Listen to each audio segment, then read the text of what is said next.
Hello friends, welcome to our channel Hyderabadi brothers. ఇప్పుడే కల్కి movie చూసి వస్తున్నానండి. అండ్ చెప్తున్నాను కదా, సినిమా ఈజ్ ఫెంటాస్టిక్, ఆ విజువల్ వండర్. అండ్ ఇప్పుడు మీకు చెప్పబోయేది ఒక నాన్ స్పాయిలర్ రివ్యూ.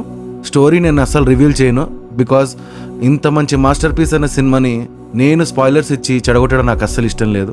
అందరూ థియేటర్కి వెళ్ళి చూడండి, హ్యాపీగా మంచిగా ఎంజాయ్ చేస్తారు. And coming to movie, first part వచ్చేసరికి కొంచెం వరల్డ్ బిల్డింగ్ కానివ్వండి, ఒక్కొక్క దేశం ఎలా ఉంటుంది, ఒక్కొక్క character introduction step by step Prabhas గారు, అమితాబ్ బచ్చన్ గారు, దీపికా పదుకొని, ఇట్లా ఒక్కొక్కరిని స్టెప్ బై స్టెప్ అట్లా మనకి పరిచయం చేస్తూ వెళ్తారనమాట. కొంచెం ఒక్క బిట్ స్లో అవుతుంది మూవీ. ఎందుకనంటే మనకి ఆబ్వియస్లీ ఫస్ట్ ఆఫ్ ఆల్ మనం క్యారెక్టర్స్తో కనెక్ట్ అవ్వాలంటే కొంచెమన్నా సరే ఆ వర్డ్ బిల్డింగ్లో టైం పడుతుంది. సో కొంచెం ఓపిక్గా ఉంటే సరిపోతుంది.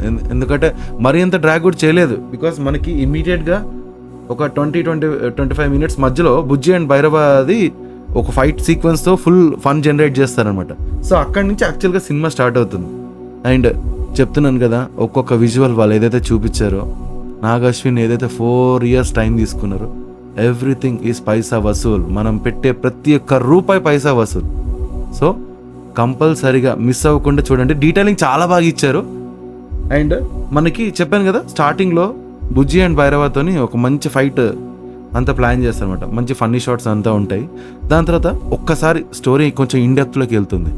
ఆ డెప్త్లోకి వెళ్ళినాక ఇంకా మనకి ట్రైలర్లో అంతా కూడా మనకి తెలిసినట్టే, భైరవ ఎలాగైనా సరే కాంప్లెక్స్లోకి వెళ్ళాలి, బాగా యూనిట్స్ సంపాదించి అనేది కళ ఉంటుంది మనకి. అది క్లియర్గా ట్రైలర్లో తెలిసిపోతుంది. అండ్ టార్గెట్ కూడా ఎవరు అంటే దీపికా పడుకోని అని కూడా క్లియర్గా మనకు తెలుస్తుంది. అంటే ఆ దీపికా పడుకోని కాపాడడానికి అశ్వత్థామ క్యారెక్టర్ అంటే అమితాబ్ బచ్చన్ గారు ఆపుతారు. ఇదంతా మనకి క్లియర్గానే ఉంది, బికాస్ మనకి ట్రైలర్లో కరెక్ట్గా స్టోరీ ప్రెమైజ్ అనేది సెట్ చేశారు. ఎందుకంటే సినిమా ఇమీడియట్గా first half character introduction word building తర్వాత ఇమీడియట్గా అలా టేక్ ఆఫ్ అయిపోతుంది మహాభారతం సీన్స్తోని. నేను అదొక్కటి మాత్రమే చెప్పగలుగుతాను, బికాస్ అవన్నీ ప్రీ ఇంటర్వెల్ సీన్స్. ఇంకా అక్కడి నుంచి సినిమా ఎక్కడ ఆగనే ఆగదు. ఒక లెవెల్ ఆఫ్ యాక్షన్. ఇంకా చెప్పాలంటే మనం ఎక్కడ ఇండియన్ సినిమాలో ఇప్పటివరకు చూడనంతా కూడా మనము కళ్ళతో విజువలైజ్ చేయొచ్చు. Nag Ashwin made wonders. చెప్తున్నాను కదా, ఎవరు కూడా ఇప్పటివరకు అలా తీయలేదు. రాజమౌళి గారితో మనం పోల్చకూడదు, బికాస్ ఈ డైరెక్టర్ టేకింగ్ వేరు, రాజమౌళి గారి డైరెక్షన్ అంతా కూడా వేరు. చాలా డిఫరెన్స్ ఉంది. కాకపోతే స్టోరీ అంత స్ట్రాంగ్గా రాసుకునేసరికి మనకి సెకండ్ హాఫ్ కంటే ముందు ఒక 20 minutes అంటే ఇంటర్వెల్ ఒక 20 minutes ముందు నుంచి ఫుల్ ఇంట్రెస్టింగ్ అయిపోతుంది స్టోరీ అంతా కూడా. ప్రీ ఇంటర్వెల్ అండ్ ఇంటర్వెల్ ఒక హై నోట్తో ఎండ్ అవుతుంది.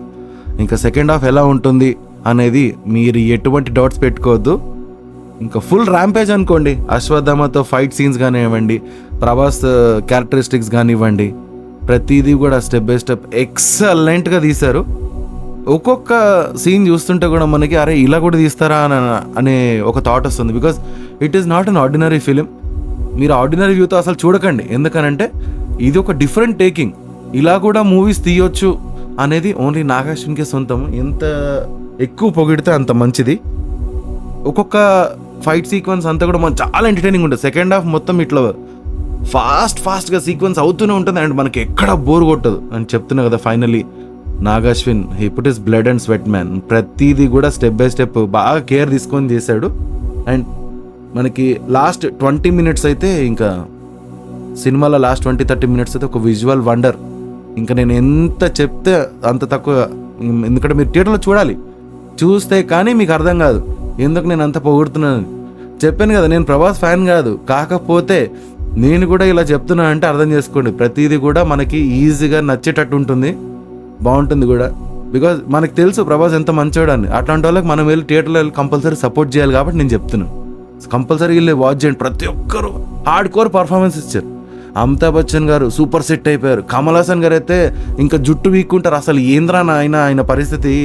అంత ఆ ఏజ్లో కూడా ఇట్లాంటి రోల్స్ పుల్ చేయడం ఇట్ ఈస్ వెరీ డిఫికల్ట్. నేను చెప్తున్నాను కదా, ఇంకా ఆయన చూసినప్పుడల్లా ఒక డిఫరెంట్ ఫీలింగ్ వస్తుంది మనకి. అరే ఏంద్రా ఇది అని చెప్పేసి. అండ్ ఫైట్ సీక్వెన్స్ యాజ్ యూజువల్గా బాగానే ఉందని చెప్పాను కదా. బ్లూ వర్సెస్ రెడ్ అని కానివ్వండి, and specially Bhairava and Ashwatthama fights మనకి కళ్ళు ఇట్లా 1 సెకండ్ ఇట్లా రెప్పేసామంటే మాత్రం మనం మిస్ అయిపోతాం. అలాంటి షార్ట్స్ ఉన్నాయి, ఎక్సలెంట్ షార్ట్స్ అనమాట. సో దీనికి మించి నేను ఎక్కువ చెప్పను.